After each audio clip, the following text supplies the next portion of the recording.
Hello student, welcome. आज हम vector algebra में एक्सरसाइज 10.4 का इंट्रोडक्शन पार्ट डिस्कस करेंगे। Vector or cross product of two vectors. Let there are two vectors, vector A and vector B. Vector A and ये vector आपका B हो गया। And let the angle between the two vectors A and B is theta degree. ठीक है। And vector A और B हमारे ये plane में है, इससे परपेंडिकुलर एक यूनिट वेक्टर लिया, इसके परपेंडिकुलर एक ही हो सकता है, एक इसके बैक साइड में होगा। ठीक है, तो दिखाने के लिए हम इसको ऊपर दिखा दे रहे हैं। ठीक है, ये हमारा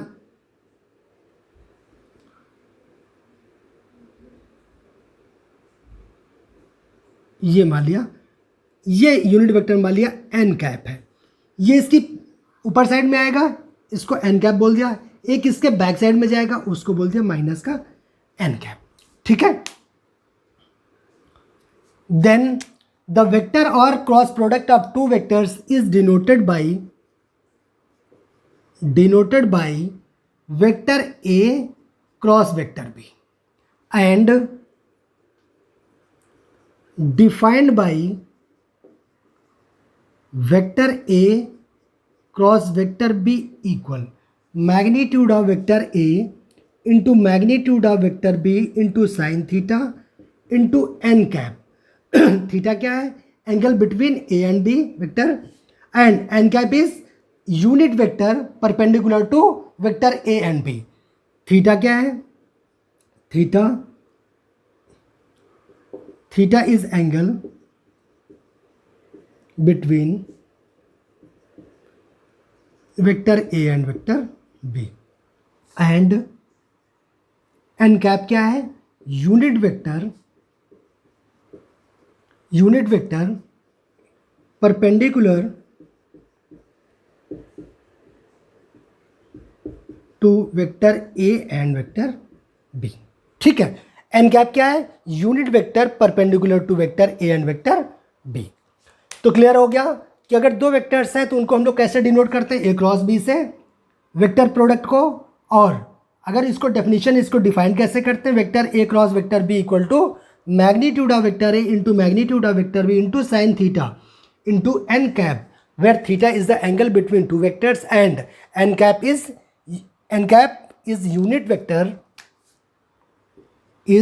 unit vector perpendicular to vector A and vector B.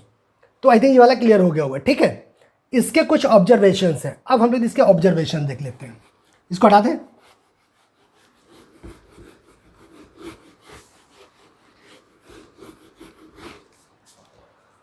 हमारा निकला क्या यहाँ पे? वेक्टर प्रोडक्ट क्या निकला हमारा?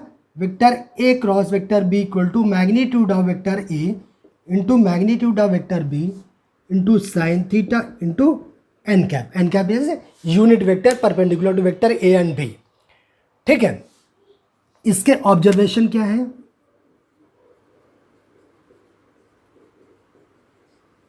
ऑब्जर्वेशन फर्स्ट ऑब्जर्वेशन है vector A cross vector B is vector. पहला क्या हुआ कि vector A cross vector B is क्या होता है? वेक्टर होता। अगर आप लोग को याद हो, जब इसका डॉट प्रोडक्ट डिस्कस किया था, स्केलर और dot product of two vectors, क्या था? Vector A dot vector B equal to magnitude of vector A magnitude of vector B into cos theta. ठीक है, इसके लिए ऑब्जर्वेशन हमने क्या डिस्कस किया था कि vector A dot vector B ये हमारा रियल नंबर होता है। ठीक है, ये रियल नंबर होता है, जबकि vector A cross vector B क्या होता है? वेक्टर क्वांटिटी होती है। आप लोग देख लीजिए, इसमें यहाँ पे क्या, ये मैग्नीट्यूड है, ये मैग्नीट्यूड है, और ये भी कोई रियल नंबर आएगा -1 से 1 के बीच में। ठीक है, तो ये तो क्या हो गया? यहाँ से यहाँ तक रियल नंबर हो गया, ये इसकी डायरेक्शन है, तो ये इसका मैग्नीट्यूड हो गया, ये इसकी डायरेक्शन हो गई। ठीक है, तो ये कंप्लीट क्या होगा? मैग्नीट्यूड और डायरेक्शन दोनों मिल गए तो क्या हो जाएगा? वेक्टर हो जाएगा। तो इसीलिए बोलते हैं कि vector A cross vector B is a unit, is a vector. ठीक है, यानी इसका जो वेक्टर प्रोडक्ट है वो हमेशा क्या देता है, एक वेक्टर क्वांटिटी देता है। सेकंड क्या है, if vector A and vector B are non zero vectors, अगर ये नॉन जीरो वेक्टर्स हैं and vector A cross vector B equal to zero है, क्या हुआ कि vector A and vector B are non zero vectors and A cross B, फिर भी ये क्या, ए क्रॉस बी जीरो के बराबर है, जबकि ये गिवन है ना ये जीरो होगा ना ही ये zero, vector A and vector B are non zero vector. फिर भी अगर ये जीरो होता है तो ऐसा क्या होता है, ये तभी होगा जब vector A and vector B are parallel to each other होंगे। इसका मतलब अगर ये पैरेलल होंगे, दो वेक्टर अगर पैरेलल हो गए, एक वेक्टर ये हो गया दूसरा वेक्टर ये हो गया, या यहाँ कहीं पर भी होगा, ठीक है ना। तो अगर ये पैरेलल होंगे तो इसके बीच का एंगल क्या होगा, जीरो हो जाएगा। जो अभी हमने देखा था कि दो वेक्टर थे, ये वेक्टर ए है, ये वेक्टर बी है, और इसके बीच का एंगल थीटा है। तो ये क्या होंगे, पैरेलल जब हो जाएंगे तो थीटा क्या हो जाएगा, जीरो हो जाएगा। अगर ये जीरो होगा तब ये पॉसिबिलिटी है कि ये पार्ट जीरो हो जाए। क्यों, रख के देख लीजिए, जैसे यहाँ जीरो रखेंगे साइन जीरो क्या हो जाएगा, जीरो, तो ये वाला राइट हैंड क्या हो जाएगा, जीरो, तो A cross B equal to zero आ जाएगा। तो इसका मतलब क्या हो गया कि अगर ए और बी नॉन जीरो वेक्टर्स हैं but A cross B equal to zero है, तो एक ही कंडीशन पॉसिबल है कि इन दोनों के बीच का एंगल क्या होगा, जीरो होगा, यानी थीटा जीरो होगा। तो ये बोल सकते हैं कि वेक्टर ए पैरेलल होगा वेक्टर बी के। क्लियर है, ठीक है।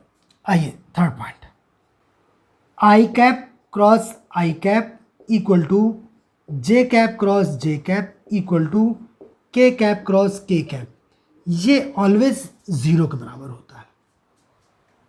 ठीक है, ये जीरो के बराबर क्यों होता है, देख लेते हैं, यहां देख लेते हैं। वेक्टर अभी हमने देखा कि A cross B equal to क्या होता है, magnitude of vector A magnitude of vector B sine theta into n cap. अगर आई कैप और आई कैप ले रहे हैं तो दोनों वेक्टर क्या हो गए, पैरेलल हो गए, तो यानी इसके बीच का एंगल क्या हो जाएगा, थीटा क्या हो गया, जीरो, और जैसे जीरो होगा साइन जीरो क्या हो जाएगा, जीरो। इसका मतलब ए क्रॉस बी की वैल्यू क्या होगी, जीरो, जैसे अभी किया था। तो अगर सेम वेक्टर ले लेंगे तो ऑब्वियसली वो क्या हो जाएंगे, पैरेलल हो जाएंगे, यानी उसके बीच का एंगल जीरो हो जाएगा। यही रीज़न है कि I cross I equal to J cross J equal to K cross K, इन सब की वैल्यू जीरो के बराबर होता। जे क्रॉस जे ये भी दोनों सेम वेक्टर हो गए, और के cross K cap cross K cap ये भी सेम है, तो ये भी एक दूसरे के पैरेलल हो गए, मीन्स एंगल क्या हो गया, जीरो हो गया। और जैसे साइन जीरो रखेंगे ये पार्ट जीरो हो जाएगा। तो यहाँ से क्या बचेगा, अगर देखना तो आप देख लेते, कन्फ्यूजन है तो कहीं पर देखो, यहाँ पे क्या है, ये वैल्यू तो क्लियर है कि vector A cross vector B equal to magnitude of vector A magnitude of vector into sine theta into n cap. एक काम करते हैं, पहले को क्या ले रहे हैं, आई कैप, तो यहाँ से I cap cross I cap equal to magnitude of I cap, और यहाँ पे क्या हो जाएगा, मैग्नीट्यूड ऑफ, ये भी आई कैप हो जाएगा, इंटू ये हो जाएगा sine zero into n cap. ये तो हुआ, अब साइन जीरो जीरो हो जाएगा, तो ये पार्ट क्या हो गया, जीरो हो गया। सिमिलर अगर जे कैप क्रॉस जे कैप या के कैप क्रॉस के कैप के लिए भी सेम होगा, ठीक है ना। ऊपर हटा दें यहाँ से,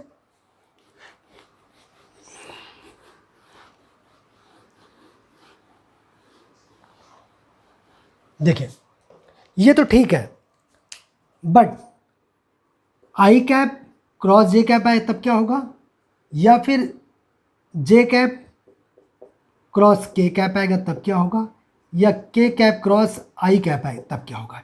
इसके लिए देखिए, इसको चाहे तो आप याद डायरेक्ट कर सकते हैं, आई कैप क्रॉस जे कैप ये होता है के कैप के बराबर, जे कैप क्रॉस के कैप ये आई कैप के बराबर होता है, के कैप क्रॉस आई कैप ये होता है जे कैप के बराबर।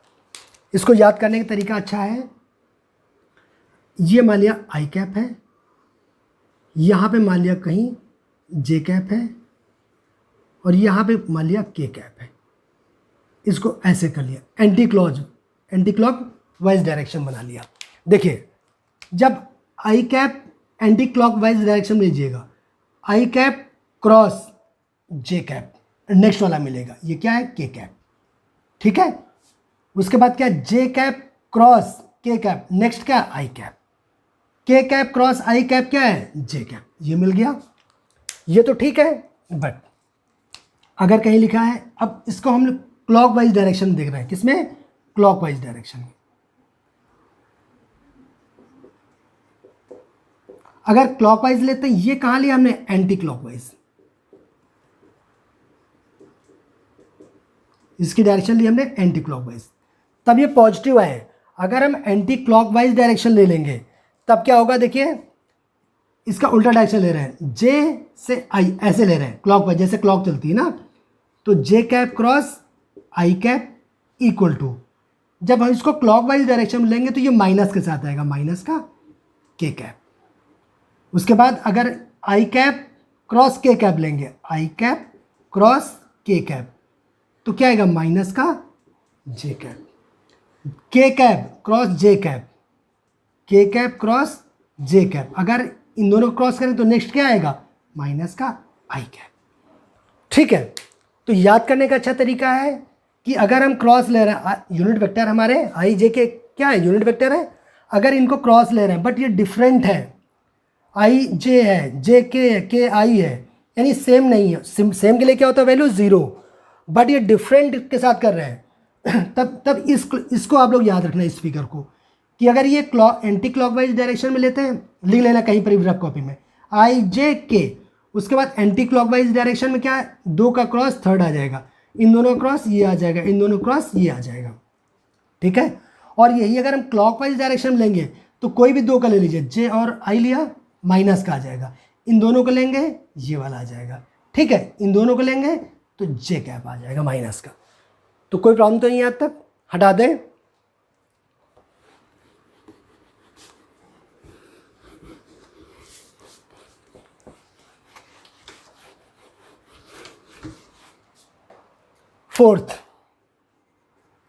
फोर्थ में क्या है, अगर एंगल निकालना हो, angle between vector A and vector B, हमें एंगल निकालना है ए वेक्टर और बी वेक्टर के बीच में in terms of cross product, क्योंकि ये हमने डॉट प्रोडक्ट में ऑलरेडी डिस्कस कर चुके हैं, बट इन टर्म्स ऑफ अगर हम क्रॉस प्रोडक्ट में चाहते हैं कैसे एंगल निकालें, अब उसके लिए हम लोग डिस्कस करें, राइट, ठीक है। हम लोग जानते क्या है कि vector A cross vector B equal to क्या होता है, magnitude of vector A into magnitude of vector B into sine theta into n cap, ठीक है। हमें चाहिए थीटा निकालना है, कुल मिलाकर के हमें थीटा चाहिए, ठीक है ना, angle between vector A and B, तो साइन थीटा निकाल लें, वहाँ से थीटा निकाल लेंगे। इसके लिए क्या करिए, देखिए एन कैप आपको प्रॉब्लम कर रहा है ना, इसकी वैल्यू नहीं जानते आप, बट ये जरूर जानते हैं कि कोई भी यूनिट वेक्टर होता है, अगर उसका मैग्नीट्यूड निकाल लें वो ऑलवेज 1 यूनिट होता है। जो यूनिट वेक्टर में क्या होता है, उसका मैग्नीट्यूड ऑलवेज 1 यूनिट होता है। तो एक काम करते हैं, दोनों तरफ मॉड ले लेते हैं, taking modulus in both side, ठीक है, taking modulus in both side. तो देखिए इधर क्या आ जाएगा, vector A cross vector B का मॉडुलस हो गया, इसका मॉडुलस का मॉडुलस कोई फर्क नहीं पड़ता है, तो वो तो सेम ही रहेगा। और ये क्या, वेक्टर बी, ये भी ऑलरेडी मॉडुलस है, कोई फर्क नहीं पड़ेगा। साइन थीटा का मॉडुलस लेंगे तो ये हम 0 to पाई क्या होता है, पॉजिटिव होता है, तो ये भी क्या हो जाएगा, साइन थीटा ही रहेगा, इसमें कोई फर्क नहीं पड़ेगा। बट अगर इसका लेंगे तो इसकी वैल्यू क्या हो जाएगी, इसकी वैल्यू 1 हो जाएगी, यही तो आएगी। अभी लगा दे रहे इसमें मॉडुलस भी, यहाँ से क्या हो गया, देखिए ये हो गया, ये भी ठीक है, ये इसको साइन थीटा लिखे दे रहा है, और इसकी वैल्यू क्या हो जाएगी 1, ठीक है। 0 से पाई के बीच में क्या होता है, पॉजिटिव होता है, ठीक है, और थीटा 0 से पाई में होता है, तो यहाँ पे क्या होगा, ये पॉजिटिव आ जाएगा। तो यहाँ से अगर देखेंगे साइन थीटा, तो साइन थीटा इक्वल टू क्या आ जाएगा, magnitude of vector A cross B का मैग्नीट्यूड निकाल लिया upon magnitude of vector A into magnitude of vector B. तो यहाँ से साइन थीटा निकल आया, तो क्या इसे थीटा की वैल्यू निकाल लेंगे, बिल्कुल निकाल लेंगे, ठीक है ना। तो अगर हमें निकालना हो, 2 वेक्टर हैं और उनका एंगल निकालना है उनके बीच का, तो हम लोग निकाल पाएंगे यूजिंग क्रॉस प्रोडक्ट, ठीक है। हटा दें इसको।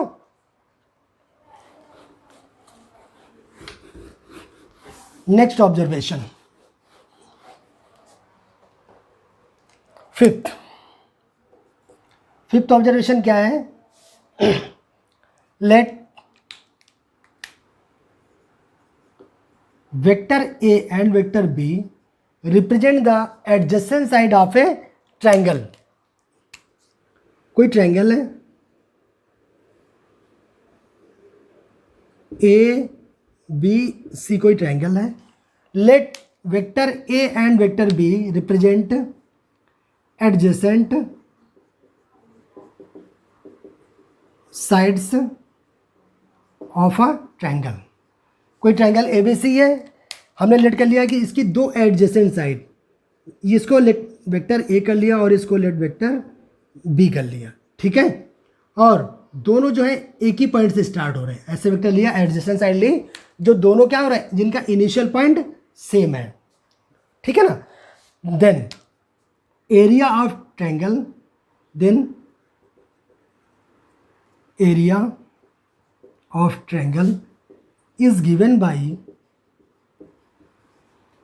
1/2 vector A cross vector B का मैग्नीट्यूड निकालें। ये इसका एरिया आ जाएगा, इसको एरिया बोल दें, तो 1/2 vector A cross vector B का मैग्नीट्यूड, ठीक है। तो ये तो बहुत आसान है। अगर हमें क्या हो, कोई ट्रायंगल है, उसकी दो एडजेसेंट साइड पता है और दोनों एक पॉइंट से स्टार्ट होना चाहिए, यानी कि दोनों का इनिशियल पॉइंट सेम होना चाहिए।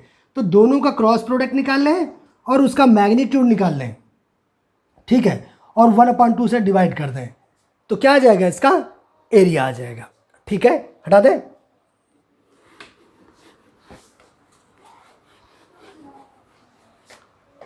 ऑब्जर्वेशन 6, लेट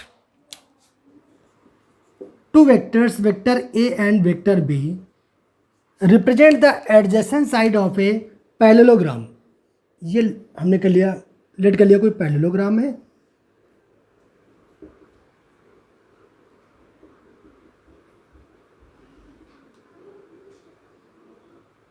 ठीक है।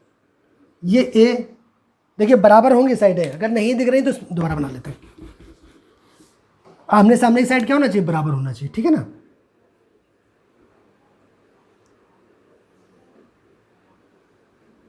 अब ठीक है, ये ए हो गया, ये बी हो गया, ये सी हो गया, ये डी। पैरेललोग्राम की बात कर रहे हैं, ठीक है। Let A B C D is a parallelogram. Parallelogram क्या होते हैं, आमने सामने की साइड बराबर होती हैं और पैरेलल भी होती हैं, ठीक है। तो हमने क्या किया, let vector A and vector B the adjacent sides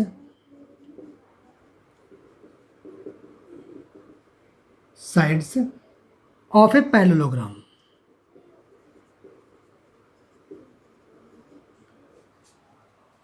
late vector A and vector B represent the adjacent side of a parallelogram. ये वेक्टर ए हो गया और ये वेक्टर बी हो गया, दोनों का इनिशियल पॉइंट सेम है, याद रखिएगा, दोनों का इनिशियल पॉइंट सेम है। Then area of the parallelogram is given by area equal to magnitude of vector A cross vector B.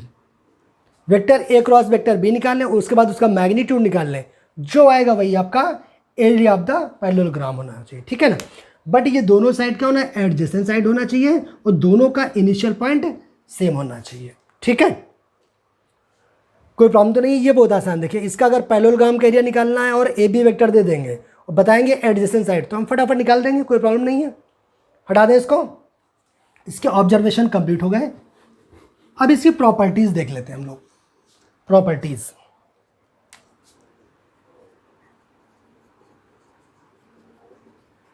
Properties of vector और cross product of two vectors. First,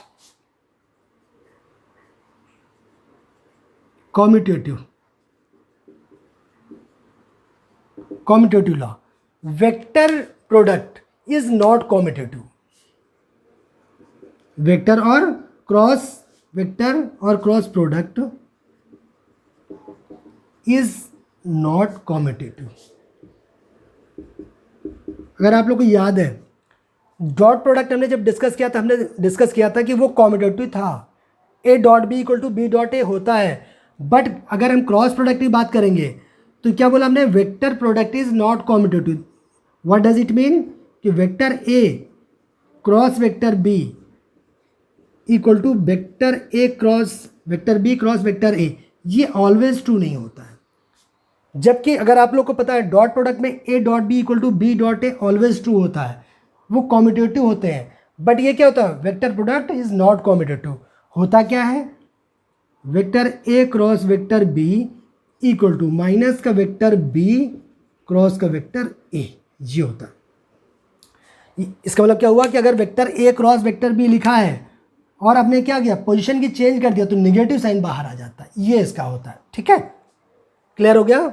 second, distributive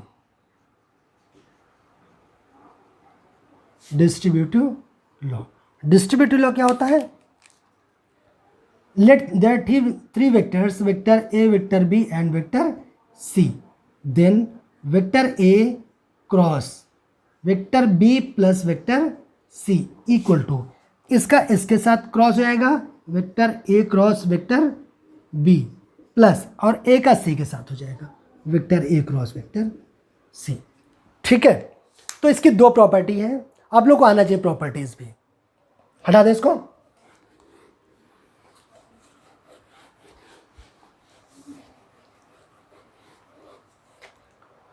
इसके बाद एक इसका result है, result बोल लीजिए या load बोल लीजिए, जो भी बोलिए इसको, ठीक है, वो आप लोग को याद रखिएगा।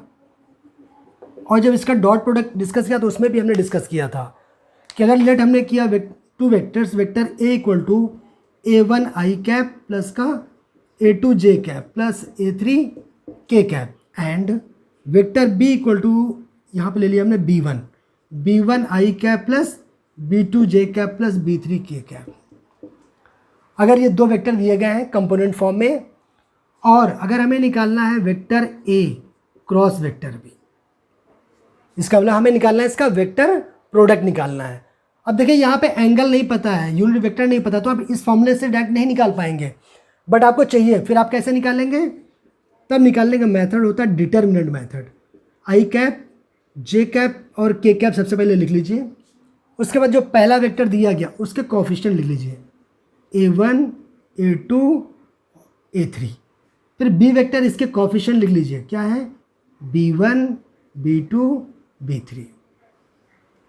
ठीक है, इसको सॉल्व कर लीजिए, डिटरमिनेंट से आपको सॉल्व करना आता है, जो आएगा वही आंसर। सॉल्व करने का तरीका क्या होता है आपको पता है, सबसे पहले इसको रो 1 को लेके इसको एक्सपेंड कर दे रहे हैं, आई कैप हो गया, जब आई कैप लेंगे तो इसका हॉरिजॉन्टल और वर्टिकल रो को डिलीट कर देते, इसका मल्टीप्लाई इसमें कर देंगे, तो a2 b3 माइनस का इसका इसमें कर देंगे, ये हो जाएगा a3 b2।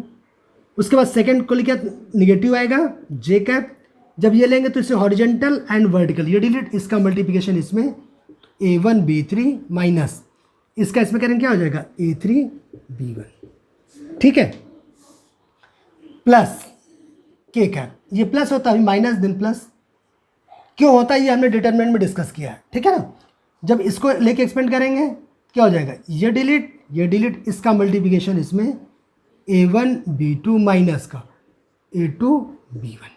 ठीक है, इसका मल्टीप्लिकेशन इसमें माइनस इसका इसमें कर देंगे, इसको सॉल्व कर लिया, जो आएगा वो आपका आंसर हो जाएगा। कोई प्रॉब्लम तो नहीं है, दो वेक्टर दिए जाएंगे, अगर इनका डायरेक्ट हमें वेक्टर प्रोडक्ट निकालना, means vector A cross vector B निकालना, तो डायरेक्ट डिटरमिनेंट मेथड से निकाल सकते हैं।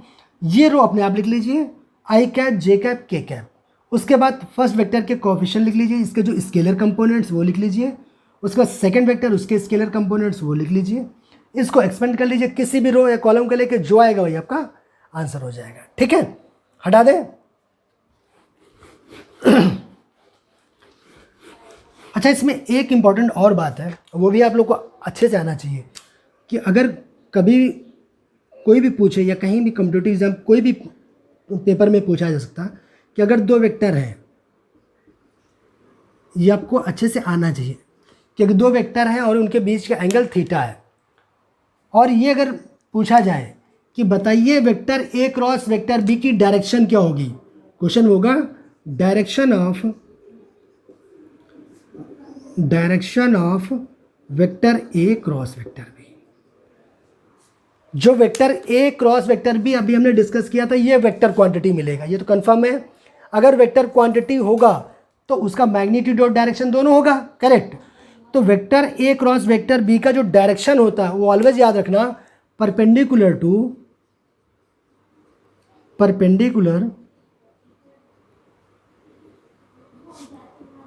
Vector A and vector B both. ठीक है, क्या होगा इसका direction? Direction of A cross B, vector A cross vector B इस क्या होगा? Perpendicular to vector A and vector B. Vector A और बी के, हाँ ठीक, कोई बात नहीं, ए और बी लिख लीजिए। वेक्टर और वेक्टर बी का जो इनका जो क्रॉस प्रोडक्ट होगा, मीन्स वेक्टर प्रोडक्ट का जो डायरेक्शन होगा वो वेक्टर ए और वेक्टर बी के परपेंडिकुलर डायरेक्शन में होगा, यानी जो इसका डायरेक्शन आएगा वो हमेशा परपेंडिकुलर होगा। या तो परपेंडिकुलर इधर हो सकता है या तो इसके अपोजिट साइड हो सकता है, दो ही डायरेक्शन हो सकती हैं। बस इतना याद रखिए कि perpendicular to vector A and B होगा। ये कंप्यूटर एग्जाम में भी पूछा जा सकता है और आपके बोर्ड के लिए भी इंपॉर्टेंट है, ठीक है ना। तो इसका जो इंट्रोडक्शन पार्ट था एक्सरसाइज 10.4 का वो कंप्लीट हो गया। अब आप लोग इसके प्रैक्टिस करिए और इसके एक्सरसाइज लगाना स्टार्ट कर दीजिए, ठीक है। Thank you.